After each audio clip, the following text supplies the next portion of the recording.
Karena begitu banyak yang memberikan informasi kepada saya tentang berbagai pernyataan Dr. Ar-Razi di dalam banyak ceramahnya yang membahas menyinggung tentang mimpi Sayyid Muhammad Qasim, tentang Al-Mahdi, tentang berbagai pernyataan yang sesungguhnya ditujukan kepada mimpi-mimpi Sayyid Muhammad Qasim. Yang pertama, saya ingin tanggapi begini. Saya sendiri pernah bertemu dengan Dr. Ar-Razi ya. Namun tentu pertemuan saya bukan ingin berdebat tetapi ingin menyampaikan, meluruskan mimpi-mimpi tentang Sayyid Muhammad Qasim. Yang menarik pertama, Dr. Ar-Razi mengatakan bertemu dengan Allah Subhanahu wa taala bukanlah sesuatu yang istimewa. Karena katanya banyak orang mengalami itu. Baik. Katakanlah benar apa yang disampaikan Dr. Ar-Razi. Banyak orang yang mimpi bertemu dengan Allah Subhanahu wa taala di balik tabir. Katakanlah, oke, baik, kita percaya. Pertanyaannya, apakah di dalam mimpi itu Allah Subhanahu wa taala menyatakan bahwa orang yang menerima mimpi itu adalah satu dari tanda besar kiamat, kemunculannya? Itu yang pertama. Apakah orang yang mengalami mimpi bertemu Allah Subhanahu wa taala di balik tabir itu, Allah mengatakan bahwa kamu akan memimpin peperangan Malhamah Kubra? Atau Allah mengatakan dalam mimpinya, kamu akan membangun Islam seperti di zaman baginda Nabi Muhammad SAW? Atau apakah kamu akan memimpin, ditakdirkan untuk memimpin perang suci melawan India? Dan berbagai takdir lainnya yang persis sudah disampaikan oleh baginda Nabi Muhammad SAW 14 abad yang lalu. Itu yang penting. Bukan bertemu dengan Allah Subhanahu wa ta'ala-nya. Nah, disinilah kelemahan Dr. Ar-Razi Hasyim M.A. Karena apa? Karena beliau merasa tidak perlu mempelajari mimpi Muhammad Qasim, karena Muhammad Qasim latar belakangnya tidak jelas. Berikutnya, Dr. Ar-Razi begitu sangat gegabah sekali. Saya menyayangkan. Justru saya ingin bertanya, saya menganggap beliau tidak layak bicara seperti itu.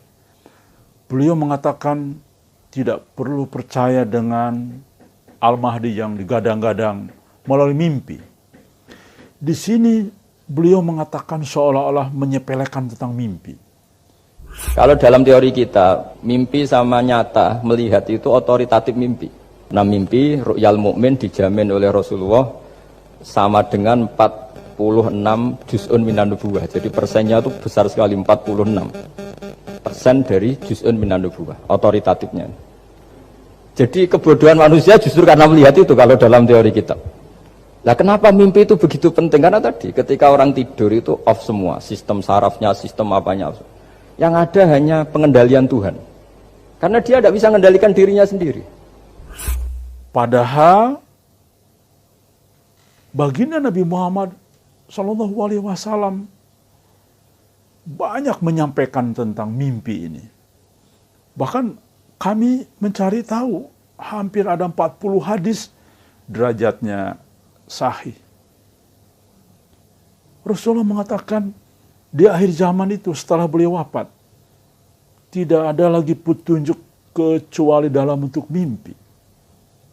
Artinya petunjuk dari Allah Subhanahu wa taala itu hanya dalam bentuk mimpi. Tidak ada petunjuk lain, tidak ada Jibril datang untuk memberikan wahyu dan sebagainya, tidak ada lagi kecuali dalam bentuk mimpi. Bahkan Rasulullah mengatakan mimpi orang-orang di akhir zaman itu hampir tidak pernah bohong. Artinya 99% benar.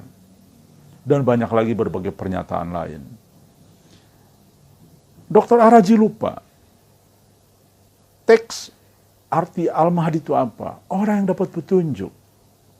Rasulullah sudah membatasi. Petunjuk itu hanya dalam bentuk mimpi. Artinya, seorang Al-Mahdi dan nanti Imam Mahdi, petunjuknya pasti dalam bentuk mimpi. Dr. Arji lupa bahwa hampir seluruh utusan Allah wahyunya banyak dari mimpi. Bahkan baginda Nabi Muhammad SAW pada saat beliau masih hidup, setiap pada subuh selalu bertanya kepada jamaah, kepada para sahabatnya, siapa tadi malam yang bermimpi untuk menjadi petunjuk. Ini sangat gegabah sekali saya lihat. Mengabaikan mimpi-mimpi orang-orang di akhir zaman. Padahal baginda Nabi Muhammad SAW justru petunjuk itu dari mimpi, petunjuk Allah Subhanahu wa Ta'ala. Seharusnya kalau beliau mau membaca betul, meneliti betul apa isi mimpi Muhammad Qasim, maka tentu tidak akan pernah mengatakan satu pernyataan-pernyataan yang justru tidak beliau ketahui. Contoh, beliau mengatakan, masa Al-Mahdi dipublikasikan?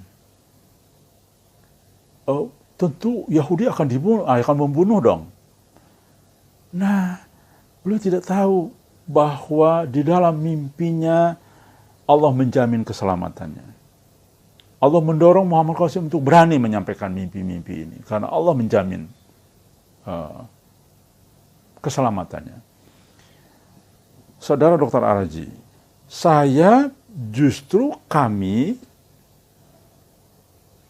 senang sekali kalau ada yang memang berhasil membunuh Muhammad Qasim. Artinya apa? Berarti kan fitnah berakhir. Justru saya dan kami ingin membuktikan kebenaran itu. Jika ada orang yang mau membunuh Muhammad Qasim, dan ternyata Muhammad Qasim katakanlah mati, meninggal, maka tentu ini mengakhiri fitnah.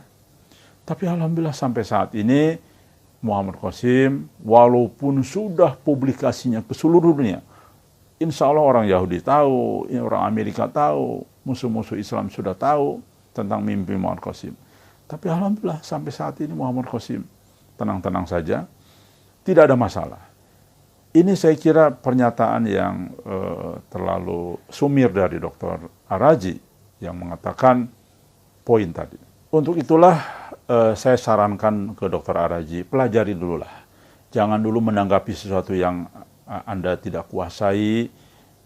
Pelajari dulu, teliti, perbandingkan dengan hadis-hadis yang ada, kemudian dengan Al-Quran, dengan apapun silakan. Karena Anda kan seorang terpelajar, ya. Maka sebaiknya pelajari, tabayun, teliti dengan hal serius, karena ini masalah yang serius, masalah yang berat.